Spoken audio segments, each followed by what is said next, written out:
Okay, let's all stand for the flag salute.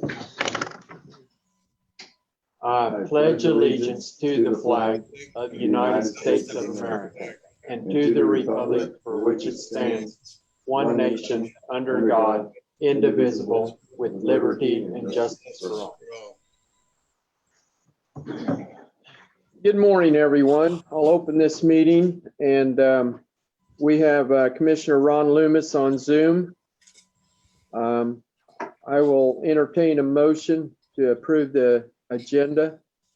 Mr. Chairman, I'll make a motion to approve the agenda dated April 27th, 2020 as presented. Second it. All in favor, say aye. Aye. Aye. Motion carries. Okay, we have Shaylee on the line here. I know she's busy, so we'll go ahead and take an update from Shaylee Shea, our Health Department Director. Good morning. Good morning. So as of this morning, McPherson County has 20 total confirmed positive cases of COVID-19. 14 of the 20 have now met recovery guidelines set forth by KDHE, and 4 of the 20 are currently hospitalized. As far as our COVID-19 grants go, our application with the Kansas Health Foundation for $25,000 is still under review. That was just what was updated in our little portal that we have, that they're still reviewing it. So I don't have news on that yet. And then the second round of the Sunflower Foundation grant hasn't opened up yet either. I want to talk a little bit about testing this morning with you guys. So last week, the state released new criteria for testing symptomatic patients. To be tested for COVID, a patient has to have at least 2 of a long list of symptoms. So some of those are like fever, chills, shivering, muscle aches, weakness, headache, sore throat, cough, shortness of breath, difficulty breathing, loss of taste and smell, and then diarrhea has been added also to the list. So they really opened up testing criteria. It was just a couple signs and symptoms, and now it's pretty much anything. If you have two symptoms of illness, you can probably get tested for COVID. So we expected, of course, a statewide peak in cases just because of that. And that was obviously reflected in the state's data last week. They also had a significant increase in cases in Ford County because of the meat packaging plant. I don't know if you guys have heard about that at all yet, but that is a very unfortunate situation. But this week, I'm hoping to see more realistic data for our county. We've held at the 20 cases since April 22nd, and an increase in cases wouldn't be surprising since more people are going to be meeting the testing criteria. So really the hope is just that no other clusters or outbreaks occur with unknown exposures. This, of course, will be prevented if people continue to stay home if they're sick, and doesn't matter what symptoms you have, but just stay home, of course. So our current standings in the county for testing supplies remains really good. Our result return time is 1 to 3 days, which of course might change now that there's new testing criteria and more people are getting tested for it. A quick result test has been approved, and the state had a limited supply of those kits, but they sent them out to counties that were having the mass influx of positive cases like Ford County. So our hospitals have continued to try to get some of those kits, but none are available right now. And the good thing about these quick result tests are that they're resulting in under an hour, and it'd be something we would just do here locally. So we wouldn't have to send anybody off anymore. We could just do it and have results quickly, just like we test for flu and strep, stuff like that. We'd be able to do that with COVID too. So the hopes is that we can get some of those kits. Our hospitals already have the machinery for it, so it would just literally be the specimen that you use that fits inside the machine. Of course, that would be extremely helpful for our healthcare system. We would just be able to result stuff way quicker and start the contact investigation and all of the precautions way ahead of time, versus now the 1 to 3 day lag time is just this weird limbo that everybody's forced to sit in. So there is a serological or a blood test that has been out and about in the media. So it continues to have faults, but if it's used in conjunction with the testing we use now, which is the nasal swab, then we could be able to collect more data just on the virus itself. So the blood testing shouldn't be used alone to determine if somebody was positive, negative, or at some point had been positive. A lot of the results that we see based on that, that's been put out in the media, is from people who may have had like COVID-like illness in December or January. And so they go and get this done and they end up coming back for a marker for coronavirus. So the problem with that is this test doesn't tell us if it was this new strain, the novel COVID-19, or if it's just the common cold strain that has been around forever. So that's kind of the fine line that we're balancing with when people go and get blood testing done. And up until this point, the state still doesn't endorse doing those just because we don't know if it's COVID-19 or if it was something different.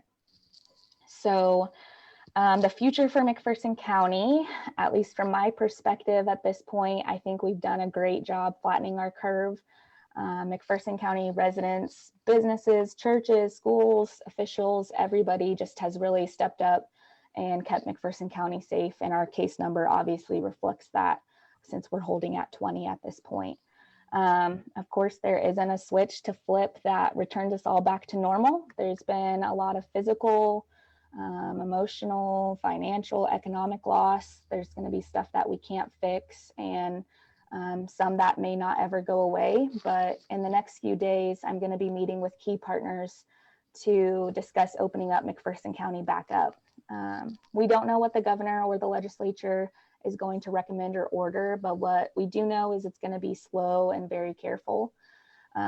We don't know if that is going to be a legal mandate or if it's just going to be strong recommendations. If that is the case, the responsibility is really being put back into our residents' hands to keep each other safe and to do the right thing. So we will see in the next few days, hopefully sooner rather than later, what the state comes out with. But my team at the health department, we expect more cases to continue to trickle in. I hope it remains stable like it has been up to this point, but it's been very manageable for us at the health department and our healthcare system. I know the hospitals have done a lot of surge capacity training and planning, just really planning, of course, for the worst case scenario, and we've been lucky to not see that yet. So we've had the cases trickle in a matter where we're able to assess that situation and find out if there's something better that we could have done in the beginning, and then we just learn just in time for the next one to come in. So that we've been extremely fortunate for that. And a lot of that just goes back to the county just really stepping up and flattening out our curve, because the projections were extremely scary, and I think right now we're still doing really, really good. So another morning to wake up to and think maybe we are going to be okay from all this. As soon as I do have an update from the governor, I'm going to put together a public release with key partners, so that will be coming out. I don't find out about what the governor is going to say to us until she says it in front of the news stations and the public. So we don't have any knowledge ahead of time of what she wants to say or put out there. Some of us think that she's going to work with legislature and they will extend some type of order, and other people think she's not going to do probably anything, and it'll just be up to people like me to figure out what to do with businesses. So no matter what she decides, the responsibility is going to fall back on our residents and businesses to keep each other safe. I can't reiterate that enough, because if businesses are allowed to open back up, there's going to be some guidance that is going to need to be followed, and businesses really just need to consider the liability and the fact that if somebody did come into their business and was tested positive for COVID-19, we would probably have to do a public release similar to what I did with Dylan's, as far as putting their name out, just because it would be a public safety threat at that point. So just something for businesses to think about as they're trying to plan for reopening. But hopefully in the next few days, I'll have more clarity and better answers and better plans. But right now, that's all that I have for you guys. So, Shaylee, did you listen to the governor's conference on Friday? I did. Yes, yes. She felt like probably by midweek she would have some more guidelines or how to proceed from that point. Correct. Okay. Shaylee, are we giving anybody our data for them to evaluate in the state? Is anybody asking how our county is doing, or? Yeah, so especially with our cluster facility and then the Dillon's outbreak, the state has been fantastic and they've been keeping good track of us as far as checking on us a couple times a week. It's been nice because we've actually been assigned our own epidemiologist through the state. So if anything weird pops up, I'm able to just call her and talk through the situation. So they are our database that we receive our positive cases through and how we track the disease process and them recovering. All of that data is what we see on the state website when they update their numbers. So all of that just comes directly from the local health departments. Okay. Have you got everybody tracked all the way through now, or you still have some left to do? All of the cases, all 20 cases, we have all the information on. We don't have, I guess, anything that hasn't been said yet, or really it's just a matter of waiting to find out if we have anybody else related to Dillon's based on that last case. The Dillon's exposure will end on May 3rd. So we have to make it through this week and then we're good to go with that one. And hopefully just nothing else comes up. It's been impressive. It's really just, it's amazing how this has all happened for us. Okay. Do we have any idea how many companies employees are already working? I guess Casey Morales would probably have a good handle because the refinery's got quite a few people, Pfizer, and we probably got several thousand people already working in the community. And I bet it's close to a third to half of our workforce. Sure. Yeah, no, I agree with that. I don't have a specific number that I could tell you because that was another interesting point of McPherson County is how big our industry is, and we are an industry county. So because of that, the majority of us were essential, but there was also a good part of us that wasn't. And so it'll be interesting to see the impact that has of opening up the quote unquote non-essential places just because of our industry impact. And like you said, the good majority of people that are already working and have been working this entire time.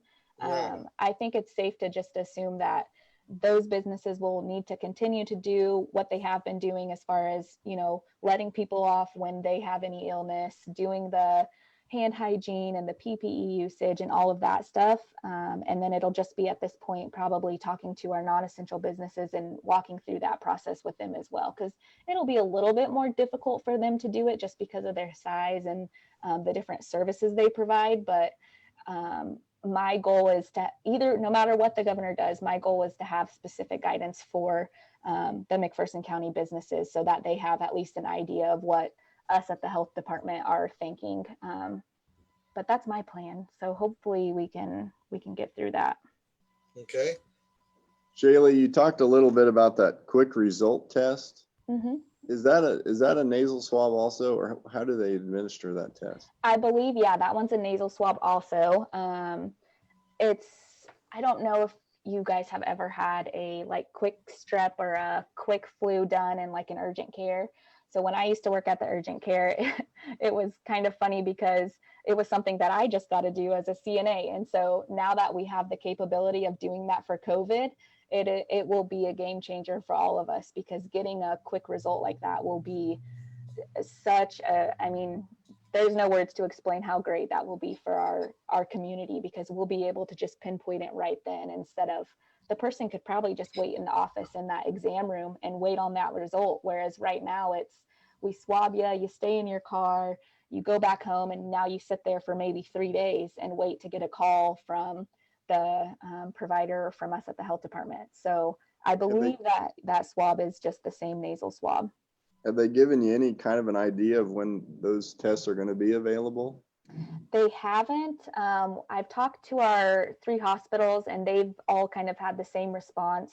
They reach out to the state and the state says, they don't have any right now, but once they get more, then they're thinking about shipping it out. And so then they contact the manufacturer themselves, and the rep says, oh, we're going to be making millions of them a month. We just got to get them ramped up. We've got all our machinery working on making those testing kits. So hopefully, in the next week, I'm hoping they're more available. Now, does that mean they'll actually be shipped here and we'll have them in office? I don't know. But I bet in the next week, there's more available. Okay, any other questions for Shaylee? If not, thank you, Shaylee, and we'll keep in touch, hopefully after the governor announces what she has in mind, we'll probably have some more input from you. Yeah, perfect. That sounds great. All right. Thank you, Shaylee. You have a good day. Hey, you too. Bye, guys. Bye. Okay, let's go ahead and approve the minutes from last week, April 20th.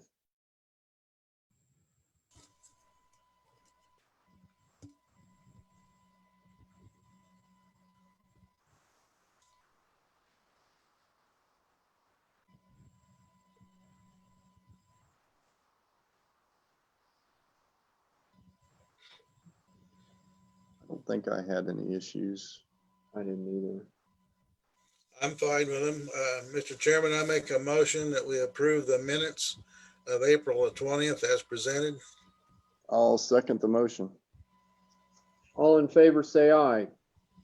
Aye. Aye. Motion carries. Okay, do we have Janet Cagle, Director of Harvey McPherson County's Community Corrections on the line? There she is.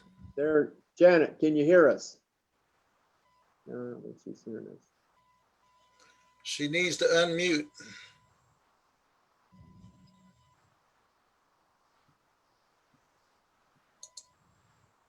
There There we you go. go. we go. Welcome here, Janet. Yes, good morning. Good morning. Okay, what I am presenting this morning are all the budgets and the grants and the applications for community corrections. There's actually 4 applications, and I'm not sure if you tell me, Mr. Chairman, which ones you have up first, I can go through the packet. Okay, Community Corrections Comprehensive Plan. Okay, that would be Grant our adult. application. Okay. Our FY 2021 Community Corrections Comprehensive Plan is our adult grant. And the first page looks like it's the part 1, which is a agency identification information. You should also have attachments that go along with this grant application. That's correct. Okay.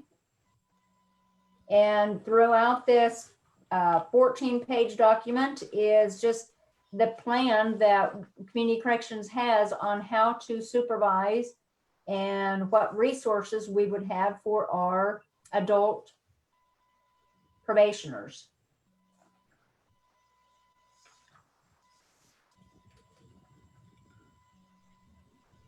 So your stats from last year, you had 28% revoked and 72% successful for last year, for 2019. Yes. Okay.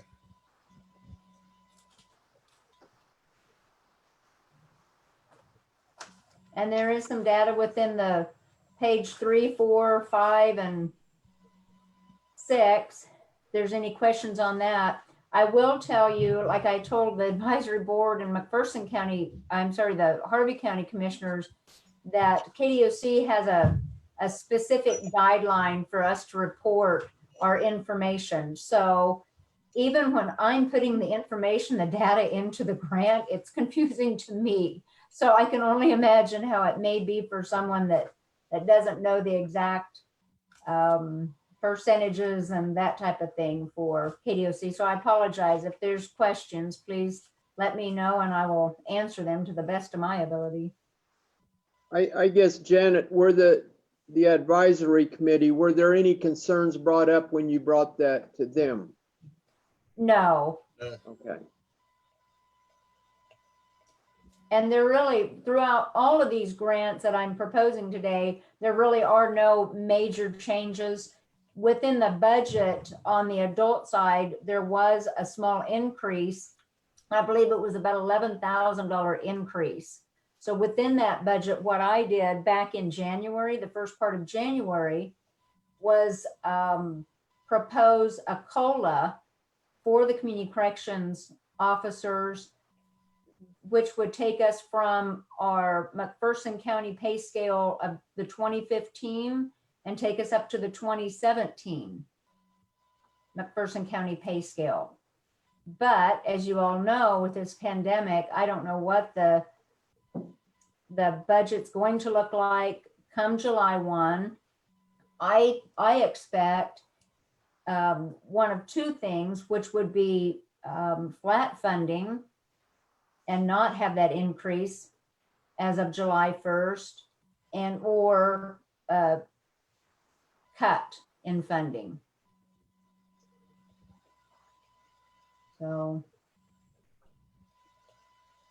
So with that in mind, I mean, is there a possibility you would have to lay off some employee, or how would you handle that, Janet? Well, it depends on the amount, of course, the amount of reduction, but right now there's nothing to cut as far as utilities, office supplies, rent, insurance, anything like that. So it would have to come to employees. Mm-hmm.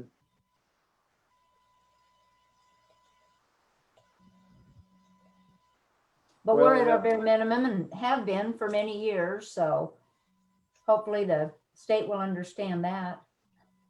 Okay. Is that, Janet, is that something you're kind of planning for just in case ahead of time? You know, Commissioner, I do almost every year. Yeah. Each quarter that I do the budget, I look at that and, you know, do the what if scenario. Yeah, because, well, we're living in extraordinary times right now. Exactly. I agree.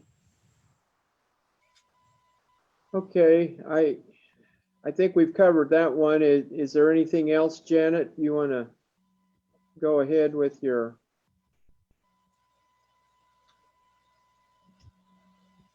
presentation? No, not on that Okay. grant application. Okay. There's no question from any of the commissioners? Okay. No, we're fine. Yeah, it looks fine. Okay. You're ready for the next one. This would be page 51, the behavioral health grant application. Okay. And this again is for the FY21 fiscal year. Starts out with the part 1 and agency identification information. Of course, you should have the attachments that are included there.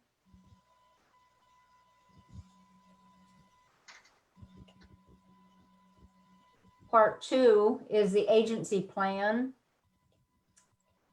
And this particular grant, like it states, is a behavioral health grant that we have received for several years now that provides us with a program provider for a substance abuse program, or SAP.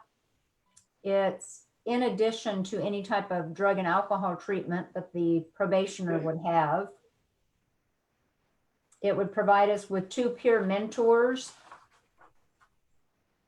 a recovery specialist, and a care coordinator. And for the last several years, we've also requested a batter's intervention program provider, and that is a contract position through our offender victim ministries in Harvey County.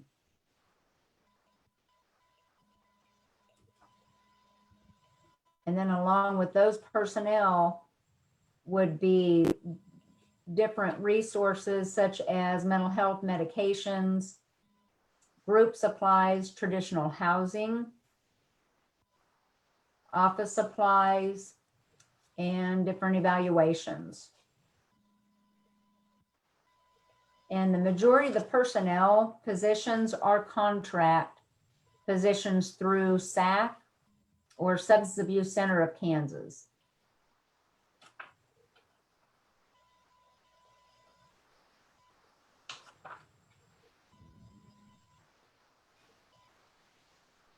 And again, this grant application has not changed from previous years. So the total for that one is $230,640. That is correct. Okay. Then what is the other funds, the 49,000?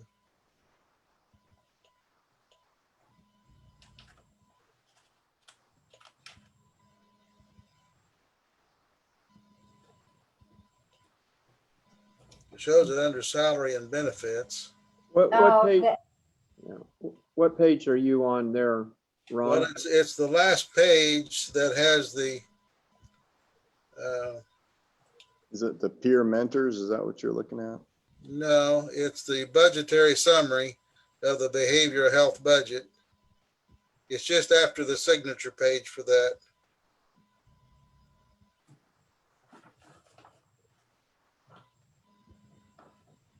You have attachment E is the signature page, and then attachment E is then the behavioral health budget summary. You don't know what page Oh. that's on. I see. It says it's under other funds. Is that correct? What you're looking at? Well, you have your behavioral health funds is 230,000, and then your other funds is 49,995. I guess I don't understand. It's under the category of salary and benefits.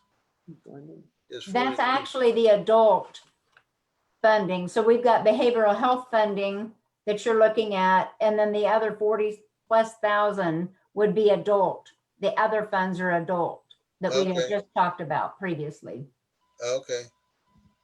Okay.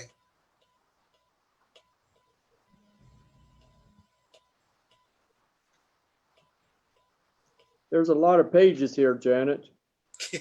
I understand. I tried to list them out as best I could for Abby because it's so confusing. There were actually 11 attachments that did not include signature pages that I had to send to her. Yeah. Okay, are there any questions on that? I think we're ready for the next one, Janet. Okay. And I'm trying to find where that next one is on here. What do you have on next? What haven't we covered yet, Janet? I would say it would be the Juvenile Services Division. Okay, yes, yes, Page 65. yes. Yeah. Yeah. And it would start at part 2, which is a signature page.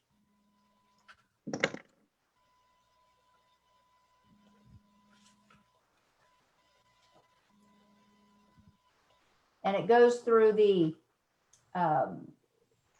Juvenile Corrections Advisory Board membership.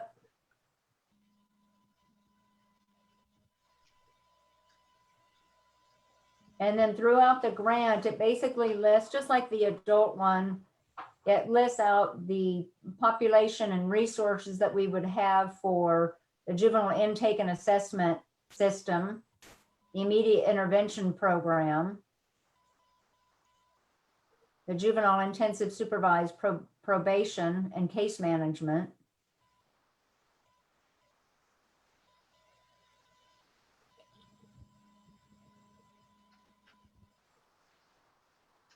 there's also the organizational chart on page 34, and then program contact information.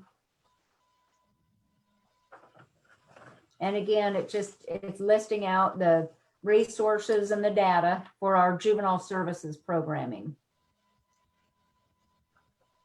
On page 13 of that grant, which is page 77 on our meeting folder, it lists the intake of juveniles. Harvey County had 152 and McPherson County had 32.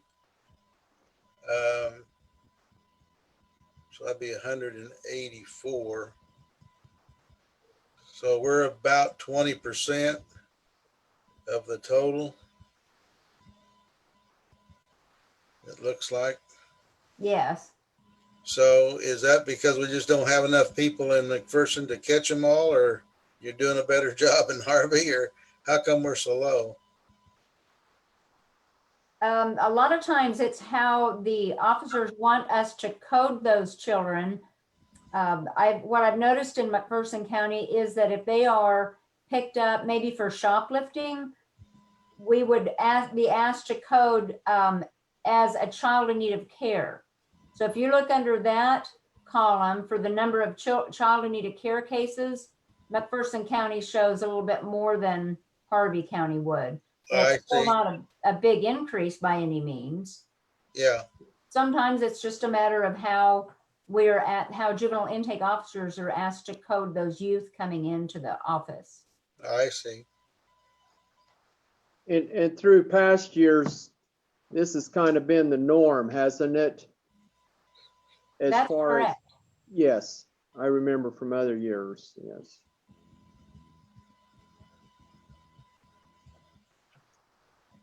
Okay, any other questions for Janet? Not on the juvenile. Okay, I think we're ready to move to the last one, Janet, here. Okay, and the last one is the 9th Judicial District Reinvestment Grant Renewal. The first one I have on there is the Harvey and McPherson County reinvestment proposal for, again, juvenile population. We are asking for funds for transport drivers, for transportation to and from Sedgwick County Evening Reporting Center, funding to be available for substance abuse evaluations, mental health evaluations for court services and community corrections probationers. Also funding for academic, vocational, and housing assistance, juvenile incentives, and what KDOC would call general youth needs for clothing, medication assistance, meals, etc. There's also an application in here for offender victim ministries. They assist us in accepting our referrals, mainly from the immediate intervention program or the diversion program for restorative justice programming. So they are asking for the bulk of this $69,000 grant. Is that how it's been in the past, usually, Janet? That's correct. OVM has always partnered with us to provide those resources for the juvenile population.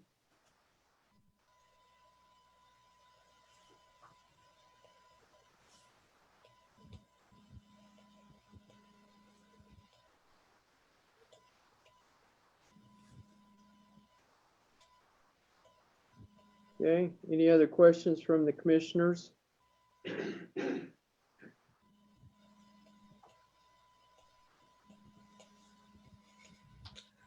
Janet, do you have a total page of all 4 applications, or does each one stand on its own? Each stands on its own.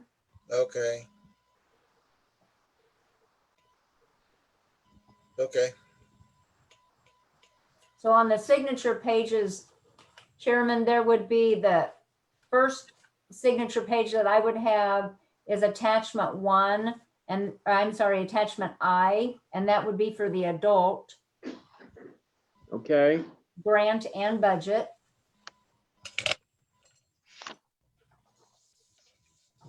The second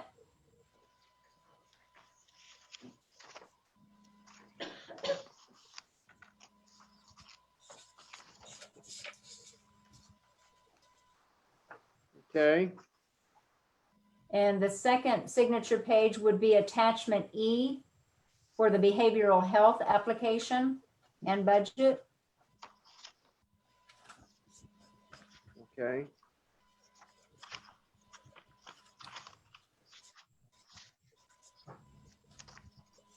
The third required signature would be part 2 of the application for the juvenile justices comp plan. And that would be a required signature by the chairman and also the fiscal officer, Mr. Whitty. Okay. Yeah, I see where he needs to sign on here, Janet. Yes.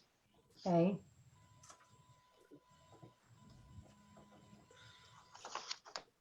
Okay. After we have a motion to approve these, I'll go ahead and sign them, Janet. Okay. Are there There's any? al- Go There's ahead. also the part 4 for the juvenile services comp plan. Okay. And then the last one would be the conditions of grant for the reinvestment. And that would also be for the chairman and the fiscal officer. Okay. So Rick will have two of these to sign. That's correct. Okay. Mr. Chairman, you ready for a motion? Yeah, yes, I'm ready for a motion.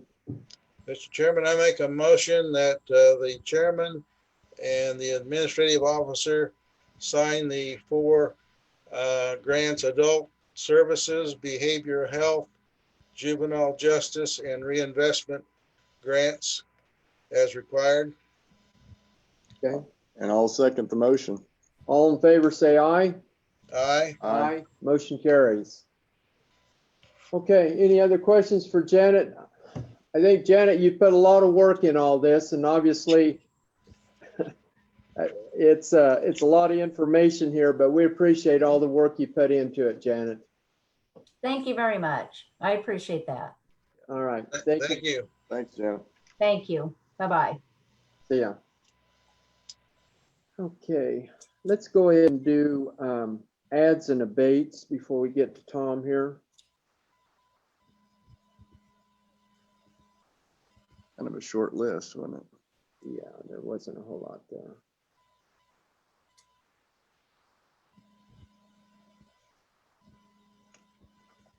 Looks like we had some boats.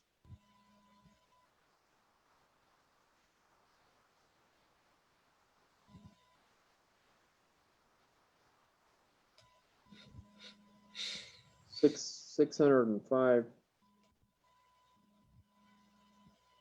605.94.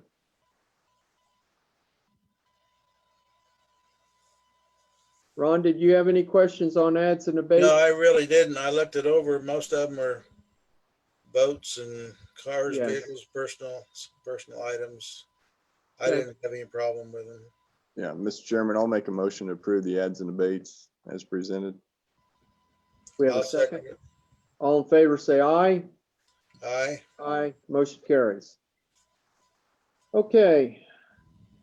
I think we're ready for Tom. Tom, are you there? Yes, Okay, we're ready for you. Public Works Director, Tom Kramer. okay. I've got 3 items today, or actually about 2.5. First one being the non-elected personnel for Jacob Hemingway to be a part-time seasonal employee to do mowing this summer. He worked for us last summer and got him trained up pretty good, I think, so. And he would be starting right directly? I would assume that when he gets done with virtual school, he'll be ready to start. And I don't know exactly what day that is. It may be on the personal change notice. It says from 5/18, so. Yep, I would assume that's the day he'll start then. Okay. He worked for us last year, didn't he? Correct. Yeah, okay. Tom, is this the same wage then from last year? Oh, I think we have them at an A level, and I think there was a increase in December for the crew, so that naturally went on the scale, and so he would probably be making a little bit more than he did last year.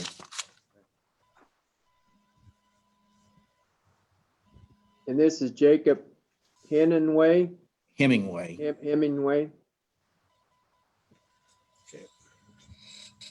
Mr. Chairman, I make a motion that we approve the PCN for Jacob Hemingway for summer employment or seasonal help.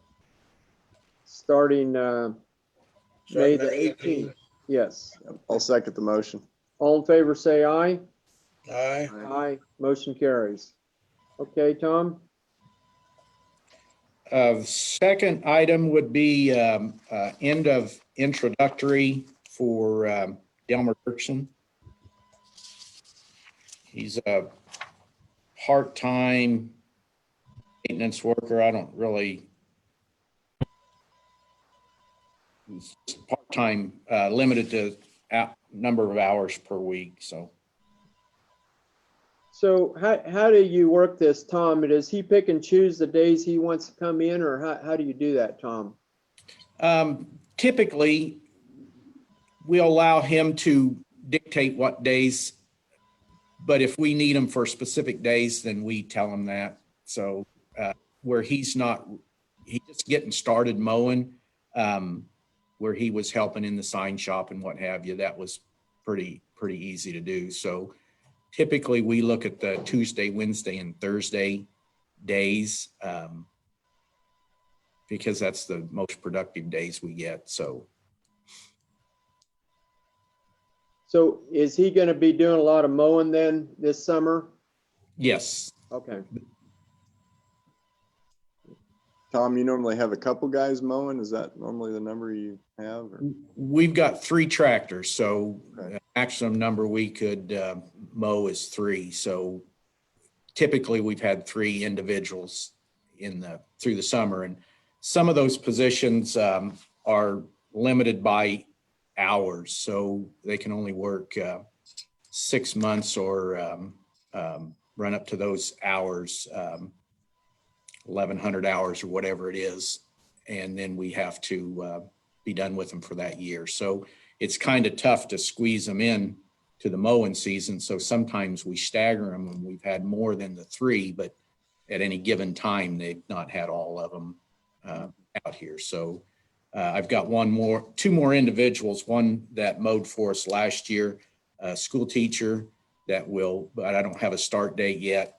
And then I've got a retired guy, and I was hoping to use him later in the year.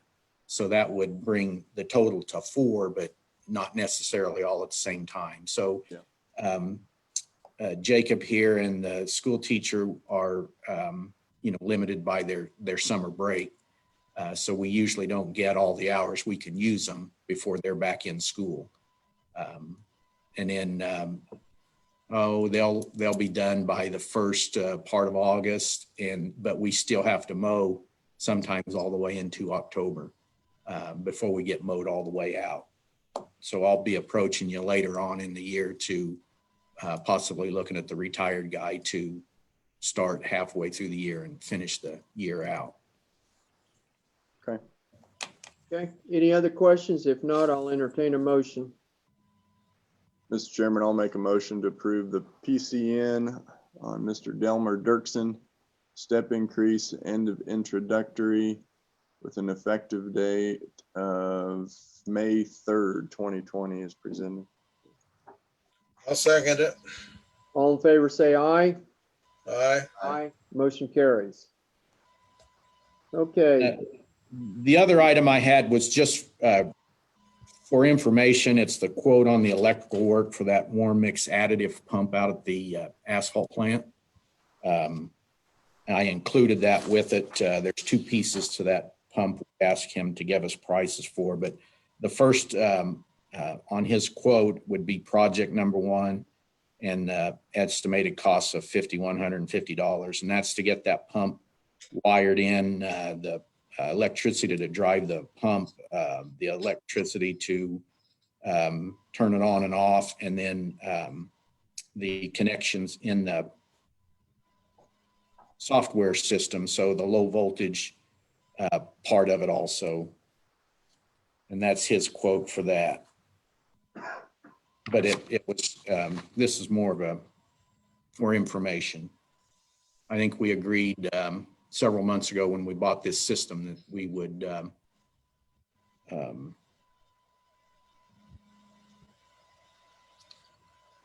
get this all taken care of. We weren't able to get him until we had a place to put the pump in a place where we're going to set the tote for the warm mix additive, because that's the one we change out by the totes. We had to have access to get in with forklifts and pick that tote up.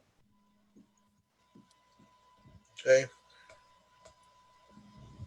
I understand you can go ahead and start the asphalt plant without this being finished. Is that correct, Tom? That's correct.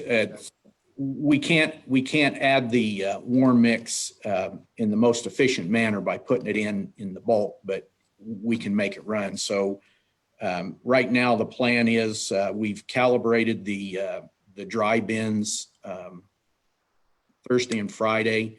The only thing we have left to calibrate is the oil itself, and we can't calibrate that yet because they're working on the oil distributor truck, and we have to have it out there to pump the oil into. And it's in the shop being worked on again. But we can check the calibration through testing after we make the asphalt. So we'll make those test runs first, and that's how we'll kind of test the quantity of oil in the mix. So I think by Wednesday, weather dependent, we'll be able to produce asphalt. Tom, is that the new truck you're referring to?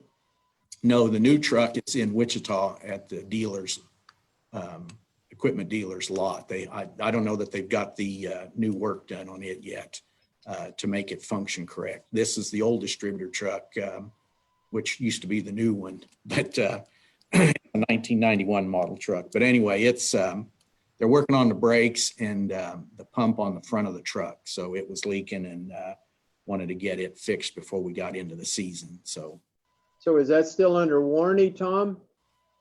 no, this truck is a 1991 model. Oh, you're talking the old one. Yeah, that's the only one we have right now. The new one is in Wichita. That's what I was asking.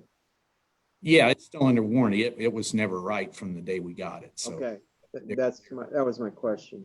Yeah, the reason it's in Wichita is I told them to take it and fix it, and we didn't want it till it was fixed right. So I don't know exactly when we're going to get that thing back. I've been in contact with them, and the technicians can't travel from South Carolina because they have a COVID-19 shutdown in the state. So until they can get on an airplane and fly out here and put the fixes in the computer, they can't really test the distributor truck. And so we're kind of in limbo with that one. So we're having to run with just the one distributor truck, and which is going to work in the beginning because all we're going to do is be spraying tack with it. That really won't come into effect until we start chip sealing. So on the new one, it was not calibrated right? Is that what you're saying? Oh, we had software issues. And remember that Yeah. pass out here looking at the bypass, and you can tell we've had all kinds of issues with that truck. How long's that been in Wichita, Tom? Oh, I think since we sprayed that on the bypass out there. So it's been probably going on 6 months now. So, Well, that would have been before the coronavirus, though, then, wouldn't have it? correct. Theoretically, when we sprayed the bypass, they were supposed to be putting the fixes in the software package at that time. At least that's what they had indicated to me. At the end of the day, when we saw we were having issues with it, that's when they told me, oh, well, we're just gathering data. And that's when I was pretty frustrated with them at it. Told them I didn't want to, they could have that truck until they got it fixed. And but they may have to provide us a truck to use this summer They go out and rent one, and I don't know what their plans are, but they keep telling me they're going to have it ready to go and it's going to work right.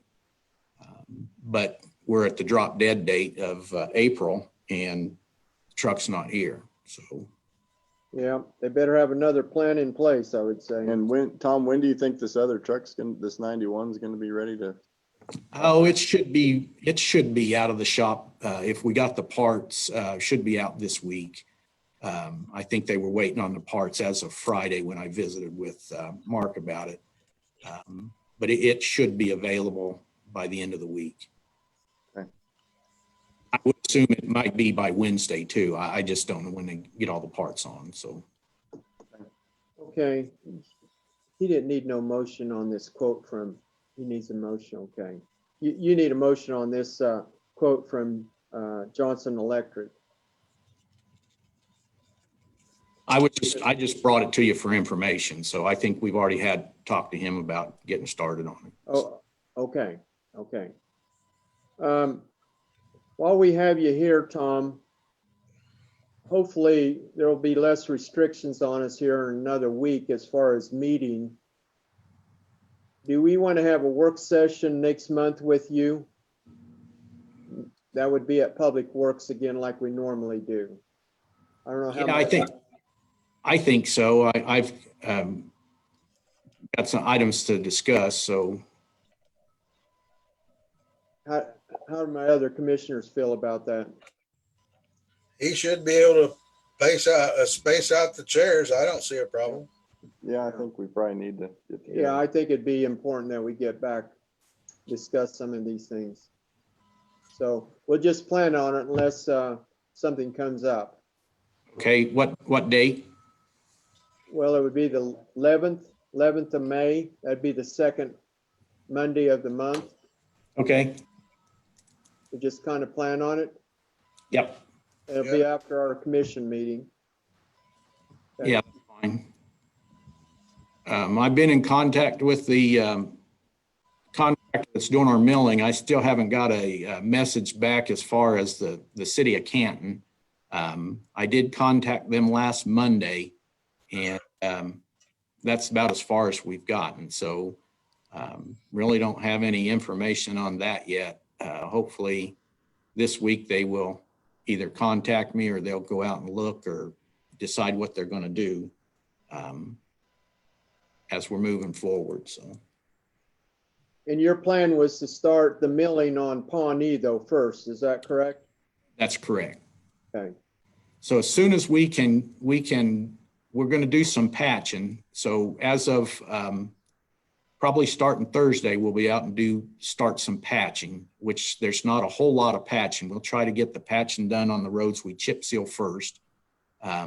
The big project's going to be, as far as patching goes, on Centennial, right there in front of the drug company. That part of the road from the railroad tracks going to the north is taking a heck of a beating. We've got to get in there and patch on that. But as far as the overlay, I want to start down and try to finish Old 81 from Mound Ridge to the county line. And hopefully we can get that done before they start milling. So there's about 3 miles down there, plus the little bit of patching. And so kind of the plan we've put together, but until they start milling, we really don't know on the Pawnee and Canton and then 27th Avenue. So I can't think of anything else that would change any of that other than the time frame of the miller. So. Okay. Okay. Tom, sorry, excuse me. Is there a way maybe between now and our work session, like a weekly project list or something, just to kind of give us an idea of where everybody's at, where they plan to be, what the big picture is? Is that possible to put together? I guess I'm not following what you're asking me. We've got that project map that shows everything that we're planning for this year. Right, but maybe something, just a weekly, where the gang's at, where you're Okay, try to be at we've next week. we've been trying to get that on the website for every week. So okay, shows where we're working and what we're doing or what we're projecting to be for that week. Okay. Okay, Maybe yeah. we just need that sent to us, I Could guess. you send that to each one of us commissioners too, Tom? Sure. Or send it to Abby and she can send it to us, whatever's Sure. easiest. Because Yeah, we I can do whatever you remember- need. Yeah, I remember other summers, you'd always have a schedule in the newspaper. Obviously, there's not a lot of newspapers around anymore, but we could always read it there, so. Yeah, that's not a problem. We can get Okay, that. So, Thank you. also just for information, we had the bid opening on that guardrail project on 22nd and Iron Horse. And right now, Kirk and Michael has all the information, but the apparent low bidder was L&M Construction out of Great Bend. So that was putting the guardrail up and doing some bridge repairs. And I think he's hoping he can start at the first part of July. His price was about $107,000. I think the engineering estimate was $130,000. And I think the second bidder was probably quite a bit higher than that. So we only had 2 bidders on that because of the work. The majority of the work and the cost is guardrail. And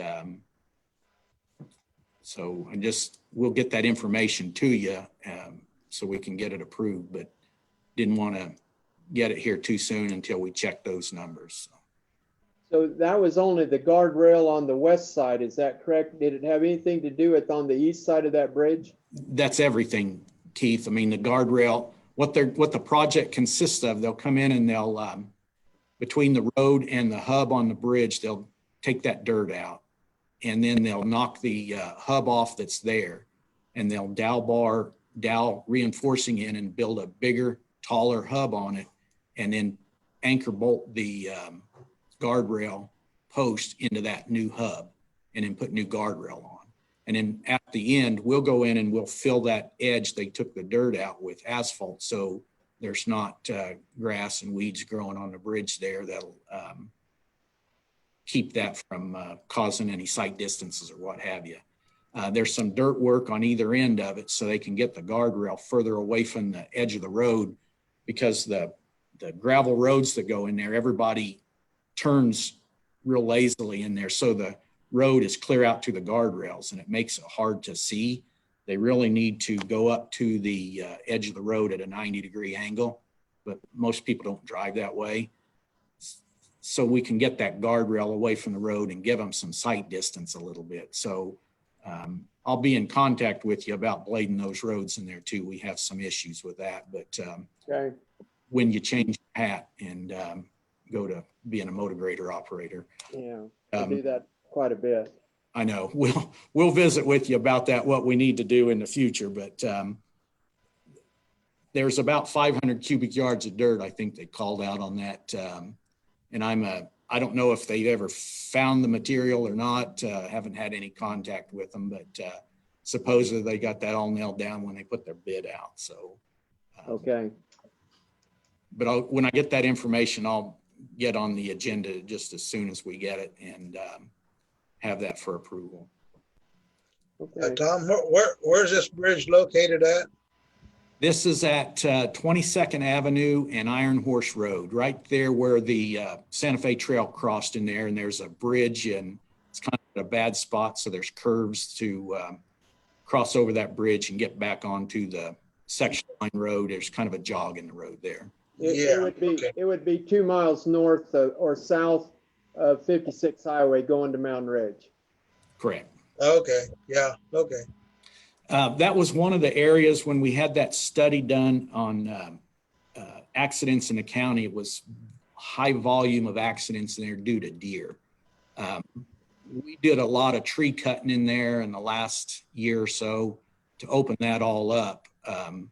But for some reason, everybody keeps hitting that guardrail, and they hit it enough that it's broken that hub off the bridge, and the guardrail's kind of hanging out there right now. So it's kind of you know, as long as everybody's doing what they're supposed to be, it's not an issue. But I think people speed through there and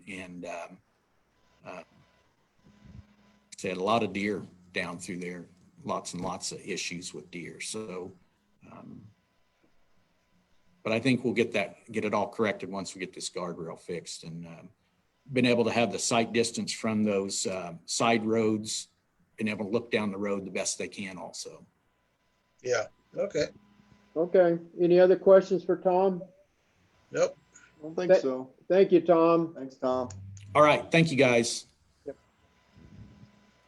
Okay, I think that takes care of everything on our agenda. Everybody's seen the solid waste annual meeting. That's going to be virtual this year. Everybody's seen that, so I guess I will entertain a motion to adjourn. Mr. Chairman, I'll make a motion to adjourn the meeting. I'll second it. All in favor, say aye. Aye. Aye. Meeting adjourned.